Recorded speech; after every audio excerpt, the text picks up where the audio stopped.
Hello everyone, and thank you so much for tuning in to ChasingCinema.com's official YouTube channel. I'm your host, Jacob Tiranno, and today I'm going to be doing my Week 44 update in my 365-day movie challenge. That's right, we are getting closer and closer to the end. Week 44, that means we only have about 8 more weeks left. I also just published my Week 43 update. Obviously, I got behind again. Click that white eye, watch it, enjoy it. Hopefully you'll forgive me. Also check out my reviews for Arrival, Hacksaw Ridge, in which we had Josh Bell from the Las Vegas Weekly. You can find him on Twitter at SignalBleed. Come and join us, as well as me and Mr. James Shue. But before I hop into my Week 44 update, I have to talk about something very quickly. Now, this might not mean anything to you, or if you've just found this video by some random reason and you aren't familiar with who I am. I'm a critic in Las Vegas. I work for... I created my own company, ChasingCinema.com. I'm on KLUC 98.5, the #1 hit music station in Las Vegas. I'm also part of the Nevada Film Critics Society. But not first and foremost, but one major element of what I've been doing and how I've been writing, getting my name out there, has been through the local Las Vegas University, UNLV. Now, if you aren't familiar with UNLV, which I'm sure you are because the final presidential debate took place at UNLV, we have an independent paper called The Rebel Yell, and I've been a senior staff writer for The Rebel Yell for the past 4 years, and this has been a part of the university since 1955, and right now, as you can see, save Free Press, The Rebel Yell is in a very dire situation where it could possibly lose funding and be shut down. Now, I don't want to get into a lot of details. There are plenty of great stories explaining what's going on with Rebel Yell. I'll link everything down in the description below, as well as the GoFundMe page. The Rebel Yell is looking for $30,000 to save the paper. And if you could donate anything, it'd be greatly appreciated. The only thing, as Kevin Smith pointed out, the only thing that we have in this life is our only currency is our voice. And this paper allows students to have a voice by talking about what's going on in their university. So, if you can, please check out the story, read it, decide for yourself if you think the Rebel Yell is worthy of being saved, and donate if you can. All that information will be down here. I know this is a little bit different than what I usually do, and I've never been one to kind of promote GoFundMes besides like saving film or anything, but this is really important, and I think it's worth taking a look. Ladies and gentlemen, let's hop right into it now. Thank you for listening to that. Week 44, my 365-day movie challenge.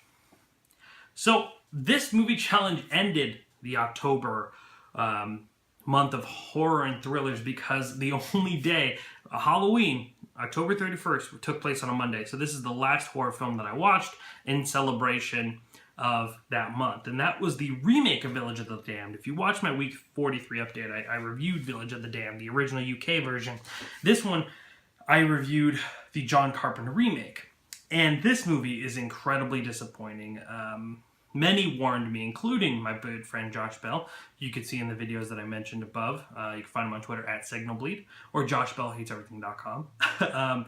He warned me, but I didn't expect this movie to feel so worthless. And I know that sounds harsh, but it took everything that made the original classic iconic and flipped it. It works well. Village of the Damned originally worked well because of its vagueness, and the remake just lazily throws out these theories and just wants to fill all those questions to make it stand out, and instead it just really hurts that movie. It's handled so lazy, it's just being spoon-fed to you. Here you go, this is why this is why that. And they don't even bother showing you. They have to tell you, and we know in any type of medium, art, literature, film, that's a lazy way to approach something. It skips through the timeline. It's not clear as far as when time is passing. It's handled very poorly, and it doesn't have any interesting characters or even really performances. I mean, the performances are actually quite bad. And it was made 35 years after the original, and it looks tenfold more tacky than the first one. Yes, the wigs in the original might not be so great, but I mean, the wigs in this movie look horrible. It has one contribution, and it's the way these kids hurt the adults. Now, like I said, one of my favorite parts in the original Village of the Damned, are the way these kids force a man to kill himself. Now, in this one, there are a few more incidents that are quite intense. I don't think necessary, but quite intense. For instance, the boiling soup. I won't get into that, but that scene was quite intense. I just liked that in the original, they weren't malicious for no reason. This version made these characters malicious and angry and violent for no reason. But in the original, it's to protect themselves. And this whole angle with David gathering emotions, one of the kids, was just weak. I was not a fan. Moving forward, day 303 of the 365-day movie challenge, I watched Doctor Strange. And I'm not going to be talking about it right here. Know that I did enjoy the movie, but to hear exactly my thoughts, click on that white eye. You could hear me, Mr. James Shue, talk about that movie. Day 304 of the 365-day movie challenge, I watched a 1932 adaptation of H.G. Wells' Island of Dr. Moreau, The Island of Lost Souls. Island of Lost Souls is a really chilling picture, and it's shot wonderfully, but its topic the film addresses that make it work. It works because of its tone, its incredibly dark atmosphere, and which constantly heeds this warning of dread. It is a pre-code horror film, meaning before there were ratings, there was the Hays production code, and because it was a pre-code horror film, it really succeeds in telling a scary story with unusual elements. Them being as limited as they were, they really are able to tackle some heavy things like sex, torture, science, and plenty other of incredible heavy themes. It's a solid film that says a lot. Way different than watching The Island of Dr. Moreau and Marlon Brando. There is another version that I do want to see that is called the Island of Dr. Moreau. And I heard it is the best version, so I do want to check that out, which I will during this challenge. Day 305, I'll watch the new upcoming film Trolls. Trolls is another film that just came out. I did a review for it, so make sure to click that white eye. You can find our full review on Trolls. And no, again, I was in the middle. Day 306 of the 365-day movie challenge, I watched the 2016 comedy Bad Moms. And Bad Moms is a solid comedy that plays almost like Mean Girls, but with adult women. And even when it goes into the unoriginal route, for example, the slow-mo getting drunk sequence, when everyone's drinking and it's in slow-mo, the ones we've seen hundreds and hundreds of times, it still manages to get some laughs. It's nowhere near being one of the most original scripts, but luckily it has an incredibly talented cast to bring it to the next level.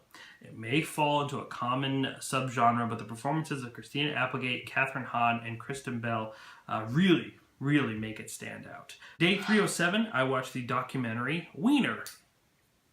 Weiner is the documentary following the race for mayor for Anthony Weiner, who's been in the news quite recently. And I think this is a truly fascinating study of a politician whose campaign for the New York City mayor was destroyed by his own vices.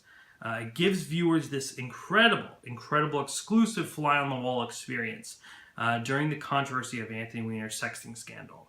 And at times it's funny, it's crazy, and honestly, at times it's really quite sad. Seeing a man who has these goals and these dreams to help others, whether you debate if they're authentic or not, seeing those dreams go up in flames is still really kind of upsetting and sad. But I mean, it is an incredibly entertaining movie. For a film about a political scandal, which there are plenty of, it is surprisingly alluring. It's simply one of the best documentaries I've seen this year. I'm sure it will probably find itself at the Academy Awards for Best Documentary nominee because it just gives viewers an unbelievable access to behind the scenes of not only this man's campaign, but how his family dealt with the controversy that surrounds his name. In day 308 of the 365-day movie challenge, I watched the 2014 documentary Pervert Park. Pervert Park is one of the most striking movies I've seen this year. It's unflinching and it's filled with real, raw emotion. It creates a conversation and tries to present ideas that will be impossible for some to accept. And that's okay. But it's a truly fascinating concept. Pervert Park is a place that registered sex offenders go in between leaving prison and trying to join and become productive members of society. And it tries to give convicted sex offenders an opportunity to let people see that they are human beings. And that, I mean, is a really, truly heartbreaking, frustrating, and at times really eye-opening idea. It tackles a topic that most people like to avoid, and watching it was just really, really heavy. Like I said, this is not a movie that everyone will be willing to accept. I'm not saying I'm not trying to excuse what these people did either, but I'm just saying it gives you a different perspective. Or at least tries to. And if you feel very strongly, I'm not saying this movie glorifies them, because it doesn't. It just lets you sit down and talk and hear their story. Whether you not care to hear, it's up to you. But this movie does try to show that they are actual human beings. Not saying that they're, again, innocent, or what they did not cause a ton of harm and pain for people, but it's just an interesting perspective that some may be curious to explore. Anyway, that's going to wrap it up for my week 44 update. Next week, week 45, we're getting closer to week 52 when I close this thing out.